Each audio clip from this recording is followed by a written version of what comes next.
పోలీసులను వీళ్ళు ఇష్టానుసారంగా వాడుకుంటా ఉన్నారు.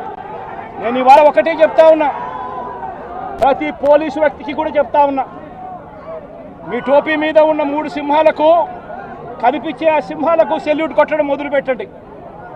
తెలుగుదేశం పార్టీ నాయకులకు సెల్యూట్ కొట్టడం మొదలుపెట్టి వీళ్ళు చెప్పినట్టుగా చేయడం మొదలుపెట్టి అన్యాయాలు చేయడం మొదలు పెడితే మాత్రం ఎల్లకాలం తెలుగుదేశం పార్టీ ప్రభుత్వమే ఉండదు అని చెప్పి ఇవాళ ప్రతి అధికారికి కూడా నేను తెలియజేస్తా ఉన్నా. రేపొద్దున మళ్ళీ మా అధికారం వస్తుంది, వచ్చినప్పుడు అన్యాయం చేసిన వీళ్ళందరినీ, వీళ్ళ అధికారులందరినీ, అన్యాయం చేసిన ఈ నాయకులందరినీ కూడా బట్టలు కూడా తీసి నిలబెడతామని చెప్పి కూడా ఈ సందర్భంగా తెలియజేస్తా ఉన్నాను. ఎవడిని వదిలిపెట్టేది ఉండదు. ఇదే వంశీని అరెస్ట్ చేసేటప్పుడు సిఐ అన్నాడట, నేను 1.5 సంవత్సరంలో రిటైర్ అయిపోతాను అని చెప్పి. రిటైర్ అయిపోయినా కూడా, సప్త సముద్రాల అవతల ఉన్నా కూడా మొత్తం అందరినీ కూడా పిలిపిస్తామని చెప్పి కూడా ఈ సందర్భంగా చెప్తా ఉన్నా. చట్టం ముందు నిలబడేట్టుగా చేస్తాం, బట్టలు ఊడదీస్తాం, న్యాయం జరిగేట్టుగా చేస్తాం అని ప్రతి ఒక్కరికి కూడా తెలియజేస్తా ఉన్నాం. ఈ మాదిరిగా అన్యాయం చేయడం మొదలు పెడితే మాత్రం ఖచ్చితంగా ప్రజలు, దేవుడు ఇద్దరు కూడా వీళ్ళను శిక్షించే కార్యక్రమం ఖచ్చితంగా జరుగుతుందని చెప్పి సందర్భంగా మరొక్కసారి వీళ్ళందరికీ కూడా చెప్తా ఉన్నా. అన్యాయంలో భాగస్వాములు కావద్దండి. మీ టోపీ మీద ఉన్న సింహాలను గౌరవించండి, వాటికి సెల్యూట్ కొట్టండి, మీ వ్యక్తిత్వాన్ని కాపాడుకోండి అని చెప్పి ఈ ప్రతి అధికారికి కూడా ఈ సందర్భంగా తెలియజేస్తా ఉన్నాం. సెలెక్టివ్గా కొంతమంది లీడర్స్ని టార్గెట్ చేసి అరెస్ట్ చేస్తూ ఉన్నారు. దాన్ని ఎట్లా చూస్తారు? మన పేరుని కానీ ఇవాళ వంశీ, ఇటీవల కొంతమంది అరెస్ట్, నందిగం సురేష్, ఇట్లా దాన్ని ఎలా చూడాలి? ప్రజాస్వామ్యం కూలిపోతా ఉంది అని చెప్పడానికి ఇవన్నీ నిదర్శనాలు. ప్రతి కేసు ఇల్లీగల్ కేసే. ప్రతి కేసులోనూ కూడా వీళ్ళే బెదిరిస్తూ ఉన్నారు, అవతలోడు బెదిరిస్తూ ఉన్నాడు అని చెప్పి వీళ్ళే కేసులు పెడతా ఉన్నారు. అసలు బెదిరించేది ఎవరిని బెదిరిస్తూ ఉన్నారు? ప్రతి విషయంలోనూ వీళ్ళే. పారిశ్రామికవేత్తలను వదలడం లేదు, రాజకీయ నాయకులను వదిలిపెట్టడం లేదు. ప్రతి ఒక్కరిని కూడా వీళ్ళే బెదిరిస్తూ ఉన్నారు, అవతలోడు బెదిరించినాడు అని చెప్పి మళ్ళీ ఎదురు కేసులు పెడతా ఉన్నారు. ఇవన్నీ ఊరికే పోవు, ఇవన్నీ కూడా మళ్ళీ వీళ్ళకి చుట్టుకుంటాయి. చుట్టుకున్నప్పుడు వీళ్ళ పరిస్థితి అతి దారుణంగా తయారవుతుందని మాత్రం ఖచ్చితంగా చెప్తా ఉన్నాను. ఒక డ్యూటీలో వర్క్ చేస్తున్నటువంటి, ఒక ఇన్వెస్టిగేషన్లో ఉన్నటువంటి కేసులో జైల్లో ఉన్నటువంటి వ్యక్తిని పరామర్శిస్తాకెళ్ళి బయటకు వచ్చి మీ గుడ్డలు ఊడదీస్తాను, మీరు ఎక్కడున్నా తీసుకొచ్చి నిలబెడతానని చెప్పి ఒక బాధ్యత కలిగినటువంటి వ్యక్తి, ఒక మాజీ ముఖ్యమంత్రి మాట్లాడాల్సినటువంటి మాటలేనా? ఇవన్నీ కూడా ఇవాళ రాష్ట్రాన్ని సర్వనాశనం చేశారు 5 సంవత్సరాల పాటు. ముఖ్యంగా కృష్ణా జిల్లాలో ఒక రాజకీయ చైతన్యం ఉన్నటువంటి జిల్లా, ఎంతోమంది మేధావులు ఉన్నటువంటి జిల్లా. ఇలాంటి దుర్మార్గులందరూ కూడా చేరి జిల్లాని సర్వనాశనం చేసి ఇవాళ పైగా వచ్చి మీరు ఈ రకంగా మీరు వాళ్ళకి ఒత్తాసు పలుకుతూ ఉంటే ఇది చూస్తూ ఊరుకునేది కాదు. దీన్ని మేము చాలా తీవ్రంగా, ఇలాంటి అరాచకాలు కృష్ణా జిల్లాలో జరగనివ్వం. క్యాషినోలు పెట్టి కబ్జాలు చేసి బెదిరించి భూములు కొట్టేసి మొత్తం వస్తున్నాయి. ఒక్కొక్కటి చిట్టా బయటకు వస్తూ ఉంది. ఒక్క కేసు కాదు, మీరు చేసినటువంటి అన్ని అరాచకాలు బయటకు వస్తాయి. అధికారం ఉంది కదా అని చెప్పి కృష్ణా జిల్లాలో వంశీ గారు చేసినవి కానీ, కొడాలి నాని గారు చేసినవి కానీ, జోగి రమేష్ గారు చేసినవి కానీ, పేరు నాని గారు చేసినవి కానీ మొత్తం చట్టాలన్నీ కూడా బయటకు వస్తున్నాయి. ఎవరో కూడా తప్పించుకోలేరు చట్టం నుంచి. ఇది యథార్థం. ఖచ్చితంగా కృష్ణా జిల్లాని ప్రశాంతతను కాపాడే దాంట్లో మేము ముందుంటాం. ఇవాళ ఆ రోజు పవిత్రమైనటువంటి తల్లి లాంటి కార్యాలయాల మీద, పార్టీ కార్యాలయాల మీద దాడులు చేపించి విజయవాడలో అవినాష్తో తీసుకొచ్చి దాడులు చేపించారు. ఇవన్నీ కూడా ఏది కూడా వదలవు. ఖచ్చితంగా ఈ విషయంలో ఎవరైతే పోలీసు అధికారులను బెదిరించాలని ప్రయత్నం చేస్తున్నటువంటి జగన్మోహన్ రెడ్డి దయచేసి గుర్తుపెట్టుకోండి, చట్టం నుంచి ఎవ్వరూ తప్పించుకోరని చెప్పి తెలియజేస్తా ఉన్నాను. విజయవాడ జైలు దగ్గరికి వెళ్ళి ఆయన మాట్లాడిన మాటలు ఒకసారి, ఆయన గతంలో నేను ఆ పార్టీలో పనిచేశా. ఏప్రిల్ 23, 2018 బ్రహ్మలింగయ్య చెరువు గట్టు మీద నుంచుని వేలాది లారీలు మట్టి తరలిపోతుంది. అట్లాగే బ్రహ్మలింగయ్య చెరువు 1400 ఎకరాలు 1500 ఎకరాలు ఈ మట్టి అంతా అమ్ముకున్నారు. సిల్ట్ తీయటం అంటే అదే ఇప్పుడు ప్రభుత్వం రిజర్వాయర్ చేద్దాం అనుకుంటే దానికి ఒక 16-17 కోట్ల డబ్బులు రాజేశారు. అలాగే సిల్ట్ తీస్తామంటే ఎంతో కొంత తీస్తారని చెప్పి, కానీ ఈయన్ని తాడి చెట్టు లోతులు మట్టి తవ్వుతారని మీరు అడిగిన మాట వాస్తవం కదా జగన్మోహన్ రెడ్డి గారు. మీరు ఆ రోజున మాట్లాడినప్పుడు అదే బ్రహ్మలింగయ్య చెరువు గట్టు మీద నుంచి మాజీ శాసనసభ్యుడు, అప్పుడున్న శాసనసభ్యుడిని మట్టి కాసుడని, బకాసుడని, రౌడీ అని మీరు మాట్లాడిన మాట వాస్తవం కదా. అప్పుడు మట్టి కాసుడు ఇవాళ మహాత్ముడు అయిపోయాడా? ఆ భావంతోనే మీరు జైలుకి వెళ్ళారా పరామర్శించడానికి? ఫేక్ పట్టాల కేసుని వైఎస్ఆర్ కాంగ్రెస్ పార్టీ అధికారంలోకి రాగానే ఆ రోజున బాపులపాడు ఎంఆర్ఓ ఉన్న నరసింహారావు అని నరసింహారావు అని కేసు పెడితే తర్వాత అతను వైసీపీలోకి రాగానే ఆ ఫేక్ పట్టాల కేసు ఛార్జ్షీట్లో పేరు తొలగించింది వాస్తవం కాదా? ఆ ఎంఆర్ఓని గన్నవరంలో ప్రధానమైన మండలం గన్నవరం బాపులపాడు 75,000 ఓటింగ్ ఉండి 2 లక్షల పైన జనాభా ఉండేదానికి ఒకే ఎంఆర్ఓని కొన్ని సంవత్సరాల పాటు ఉంచిన మాట వాస్తవం కదా. బూతులు తిట్టేవాళ్ళకి మంత్రి పదవులు ఇచ్చి, బూతులు తిట్టేవాళ్ళని ప్రోత్సహించి, తెలుగు భాష మీద దాడి చేసి ప్రజల తిరస్కారానికి గురై 11 సీట్లు పరిమితమైంది వాస్తవం కాదా?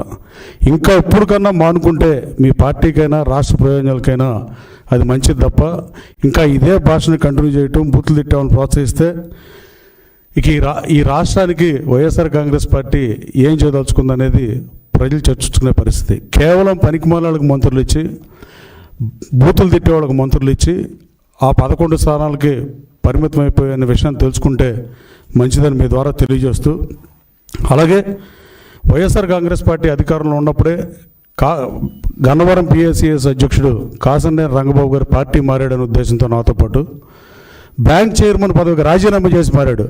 రాజకీయ విలువలకి తిరోధకాలు లేకుండా మీరు అతను రాజీనామా చేయకుండా తీసుకున్న కాసన్నేని రంగబాబు బ్యాంక్ ప్రెసిడెంట్ పదవికి రాజీనామా, ఆ రోజు చేరిన వాళ్ళందరూ రాజీనామా చేసి చేరారు. చేరిన రంగబాబు గారి మీద ఆయన కాళ్ళు ఎరగొట్టి, ఆయన మీద కాళ్ళు ఎరగొట్టినప్పుడు, గోడవల్లి నరసయ్య గారి ఇంటి మీద దాడి చేసినప్పుడు కానీ, అలాగే మాధల్ సీన్ గారి షాపు అక్రమంగా ఆ రోజు ఎంఆర్ఓలు, ఆ రోజున శాసనసభ్యుడు పడేసినప్పుడు కానీ మీరు ఒక్కసారన్నా ముఖ్యమంత్రిగా అసలు ఏం జరిగిందో కనీసం ఫీడ్ అన్నా తీసుకున్నారా ఇంటెలిజెన్స్ నుంచి కూడా? మళ్ళీ అదే విధమైనటువంటి అబద్ధాలు నా పేరు పదే ప్రస్తావిస్తూ మీడియా సమావేశంలో జరిగినటువంటి ఆ రోజున ఫిబ్రవరి 20, 2023న జరిగినటువంటి సంఘటనని పూర్తిగా వక్రీకరించి లేనిపోని అవాస్తవాలన్నీ జోడించి మళ్ళీ ప్రజల్ని తప్పుదారి పట్టించినటువంటి ప్రయత్నం చేశారు కనుకే ఈ రోజున మరి గౌరవ మంత్రివర్యులు కొల్లు రవీంద్ర గారు, మా పార్టీ శాసనసభ్యులు వెంకటరావు, మేమందరం కూడా మీడియా ముందుకు వచ్చి ఆయనలాగా అబద్ధాలు వండి వార్చకుండా వీడియోగ్రాఫిక్ ఎవిడెన్స్తో ఇవాళ మీడియా ముందుకు వచ్చాం. ఇవాళ ఏం మాట్లాడుతూ ఉన్నారు జగన్మోహన్ రెడ్డి గారు? మీరు నేను అకారణంగా ఆ రోజున గన్నవరం వెళ్ళానా? సందర్భం లేకపోయినా రెచ్చగొట్టానంట. దాదాపు 200-300 మందిని వెంటబెట్టుకుని వైఎస్ఆర్సీపీ పార్టీ కార్యాలయం పైకి దాడి చేయడానికి వెళ్ళానంట. అసలు జరిగినటువంటి వాస్తవం గురించి మాట్లాడుకుంటే ఇక్కడే నా పక్కన మా పార్టీ సీనియర్ బీసీ నాయకులు దొంతు చిన్నా గారు ఉన్నారు. జగన్మోహన్ రెడ్డి గారు అరాచకాల్ని ప్రశ్నించినందుకు మా పార్టీ సీనియర్ బీసీ నాయకుడి ఇంటి పైన ఫిబ్రవరి 20వ తేదీ ఉదయం దాడి చేసి ఆయన ఇంటి బయట ఉన్నటువంటి వాహనాలని ధ్వంసం చేస్తే ఇవాళ మా పార్టీకి చెందినటువంటి ఒక బీసీ నాయకుడికి అండగా నిలబడటం కోసం గన్నవరం పోలీస్ స్టేషన్లో ఫిర్యాదు చేయడానికి వెళ్ళాం. నేను, నాతో పాటు మా పార్టీ సీనియర్ నాయకులు, బీసీ నాయకులు గురుమూర్తి గారు, ప్రస్తుత గౌడ కార్పొరేషన్ చైర్మన్ గారు గురుమూర్తి గారు, మేమందరం కూడా గన్నవరం పోలీస్ స్టేషన్కి వెళ్ళాం. ఎందుకంటే ఆ రోజున పరిస్థితులు మనందరికీ తెలుసు. జగన్మోహన్ రెడ్డి ప్రభుత్వంలో దళితులపైన, బలహీన వర్గాలపైన జరుగుతున్నటువంటి దాడులు, కిరాతకంగా వారిని హత్య చేసినటువంటి పరిస్థితి. గన్నవరం సంఘటన జరగటానికి ముందే దాదాపు 30 మంది బీసీ నాయకుల్ని పొట్టన పెట్టుకున్నావు జగన్ రెడ్డి. ఒకళ్ళు కాదు, ఇద్దరు కాదు. ఇవాళ మీరు చూసినట్లయితే ఒక కంచర్ల జల్లయ్య, ఒక తోటా చంద్రయ్య, నడి రోడ్డు పైన అతి కిరాతకంగా ఒక బీసీ నాయకుడైనటువంటి తోటా చంద్రయ్యని పీక కోసి చంపిన మాట వాస్తవం కాదా? నందం సుబ్బయ్య, అదేవిధంగా ఒక డాక్టర్ సుధాకర్, డాక్టర్ అనితారాణి, వరప్రసాద్ శిరోమండనం, ఈ విధంగా బీసీలు, ఎస్సీల పైన దాడులు చేసుకుంటూ పోతూ వారిని అతి కిరాతకంగా చంపుతున్నటువంటి సందర్భంలో బలహీన వర్గాలే వెన్నుముకగా ఉన్నటువంటి పార్టీ తెలుగుదేశం పార్టీ. అటువంటి బడుగు బలహీన వర్గాలకి ఎట్టి పరిస్థితుల్లోనూ అండగా నిలబడాలి, వారికి రక్షణగా నిలబడాలని చెప్పి మా పార్టీ అధ్యక్షులు చంద్రబాబు నాయుడు గారు ఇచ్చిన పిలుపు మేరకు ఒక బలహీన వర్గాల నాయకుడు చిన్నా గారికి అండగా నిలబడటం కోసం వెళ్ళాం. స్టేషన్కి వెళ్ళిన తర్వాత మాత్రమే డైరెక్ట్గా స్టేషన్ దగ్గరికి పట్టాభి గారు వచ్చారు. మేము ఆఫీస్లో దాదాపుగా ఒక అరగంట పైబడి మేమందరం కూర్చుని డిస్కషన్ చేసి ఈ కేసు రాయటం, అదేవిధంగా అక్కడ సత్యవర్ధన్ కూడా ఆ కంప్యూటర్ ఆపరేటర్గా ఆ పేపర్ కావాలంటే మంచి కావాలంటే కూడా తను కూడా అక్కడ ఉన్నాడు. మేము కేసు పెడతా ఉన్నాం. ఎస్ఐ గారు, సిఐ గారు నిలబడి ఉన్నారు స్టేషన్ ముందర.